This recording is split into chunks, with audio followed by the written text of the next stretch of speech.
بسم اللہ الرحمن الرحیم۔ آپ کے سوال اور ہمارے جواب، یہ خوبصورت سلسلہ ہے جو ہم نے جاری کیا ہے۔ اس سلسلے میں ہم کئی سوالوں کے جواب دے چکے ہیں۔ یہ لیا ضلع لیا سے محمد اسلم صاحب پوچھنا چاہتے ہیں کہ میں خوشاب میں جاب کرتا ہوں اور رہائش میری لیا میں ہے۔ 12 دن خوشاب میں رہتا ہوں اور 5 دن گھر میں رہتا ہوں لیا، تو میں کس جگہ پہ نماز سفری پڑھوں گا؟ لیا اگر آپ کا اصلی وطن ہے تو آپ لیا چاہے 1 دن کے لیے بھی جائیں گے تو آپ نماز پوری ادا کریں گے۔ خوشاب، اگر آپ خوشاب میں جاب کر رہے ہیں اور آپ وہاں کبھی بھی 15 دن نہیں رہے، 15 دن سے پہلے جس طرح آپ نے تحریر کیا، لکھا کہ 12 دن کے بعد میں چلا جاتا ہوں، تو آپ خوشاب میں مسافر رہیں گے۔ خوشاب میں جو 12 دن آپ گزاریں گے تو ان 12 دنوں میں آپ قصر نماز پڑھیں گے۔ جی، یہ ایک صاحب پوچھتے ہیں ایبٹ آباد سے، ان کا نام ہے عبدالعزیز، کہ کربلا کے بعد یزید نے کتنے سال حکومت کی تھی؟ کربلا کا واقعہ 61 ہجری میں ہوا اور اس کے بعد 3 سال تک یزید برسر اقتدار رہا اور سن 64 ہجری میں یزید کا انتقال ہوا تھا۔ یہ ایک سوال ہے ایبٹ آباد ہی سے، اور یہ پوچھنے والے محمد آصف صاحب ہیں۔ یہ پوچھنا چاہتے ہیں کہ حضرت سیدنا حسین رضی اللہ تعالی عنہ کی نماز جنازہ کس نے پڑھائی تھی؟ بعض تاریخ کی کتابوں میں آیا کہ حضرت سیدنا حسین رضی اللہ تعالی عنہ کی نماز جنازہ بھی اور تجہیز و تکفین بھی ان کے بیٹے حضرت زین العابدین رحمت اللہ علیہ نے کی تھی۔ یہ اٹک سے ہمارے دوست ہیں محمد شعیب صاحب جی، یہ پوچھنا چاہتے ہیں کہ اذان سے پہلے درود کا پڑھنا یہ کہیں سے ثابت ہے، اور جو لوگ ثواب کی نیت سے پڑھتے ہیں ان کے لیے کیا حکم ہے؟ دیکھیں، جو مطلق درود کا پڑھنا ہے یہ تو باعث اجر ہے۔ حدیث میں آتا ہے کہ جو 1 مرتبہ درود پڑھتا ہے اس کو 10 نیکیاں عطا ہوتی ہیں، 10 درجے جنت میں بلند ہوتے ہیں، اور 10 گنا اس بندے کے جھڑ جاتے ہیں جو 1 دفعہ نبی اکرم صلی اللہ علیہ وسلم پر درود پڑھتا ہے۔ درود کے جو فضائل ہیں اور فضیلتیں ہیں یہ اپنی جگہ پہ ہیں۔ مسئلہ یہ ہے کہ اذان سے اول آخر یہ جو مروجہ طریقہ ہے، الصلاۃ والسلام علیک یا رسول اللہ، اس طرح کا درود پڑھنا اور بلند آواز سے پڑھنا یہ کہیں سے بھی ثابت نہیں ہے۔ حضرت بلال رضی اللہ تعالیٰ عنہ کی اذان اور دوسرے حضرت ابو محذورہ رضی اللہ تعالیٰ عنہ کی اذان آپ حدیث کی کتابوں میں پڑھ لیں، وہاں اللہ اکبر سے وہ اذان شروع ہو رہی ہے۔ تو کسی 4 جو مسلک ہیں، حنفی اور حنبلی اور شافعی اور مالکی، تو کسی کی فقہ میں اس کا کوئی تذکرہ نہیں ہے۔ اور جو بات نبی اکرم صلی اللہ علیہ وسلم سے اور صحابہ کی مقدس جماعت سے، ان کے عمل سے جو بات ثابت نہ ہو وہ مردود ہے، اسے بدعت کہیں گے۔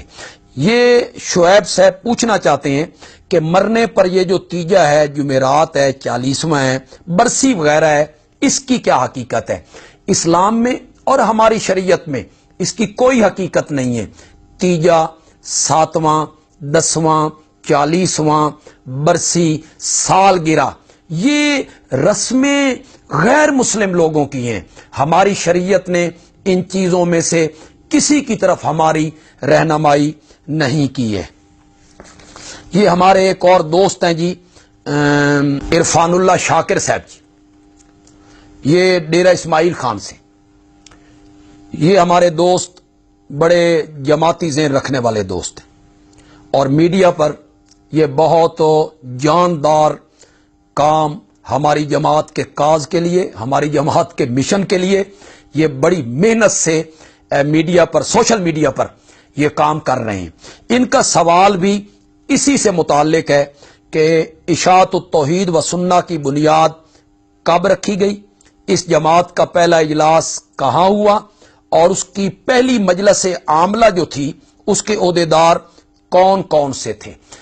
اشاعت التوحید و سنہ کی بنیاد دارالعلوم تعلیم القرآن راولپنڈی میں سن 1957 میں رکھی گئی تھی، اور رئیس المفسرین حضرت مولانا حسین علی الوانی رحمت اللہ علیہ کے شاگرد جو تھے، جنہوں نے ان سے قرآن پاک کی تفسیر پڑھی، ان کی بیعت کی، وہ سارے علماء اور سارے وہ بزرگ راولپنڈی میں اکٹھے ہوئے کہ ہمیں ایک لڑی میں ہم پروئے جائیں، ایک جماعت کی تشکیل دی جائے، تو راولپنڈی میں اس جماعت کی تشکیل دی گئی۔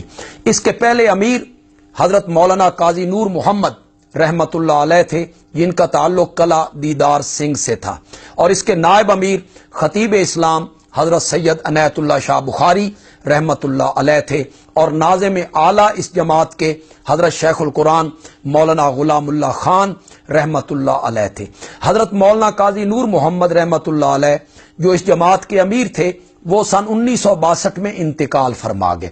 ان کے انتقال کے بعد حضرت سید عنایت اللہ شاہ بخاری رحمت اللہ علیہ اس جماعت کے امیر مقرر ہوئے، اور حضرت قاضی شمس الدین رحمت اللہ علیہ اور میرے والد مرحوم حضرت مولانا محمد امیر رحمت اللہ علیہ اس جماعت کے نائب امیر مقرر ہوئے، اور ناظم اعلیٰ کی سیٹ پر ہمیشہ کے لیے تا وفات حضرت شیخ القرآن مولانا غلام اللہ خان رحمت اللہ علیہ فائز رہے تھے۔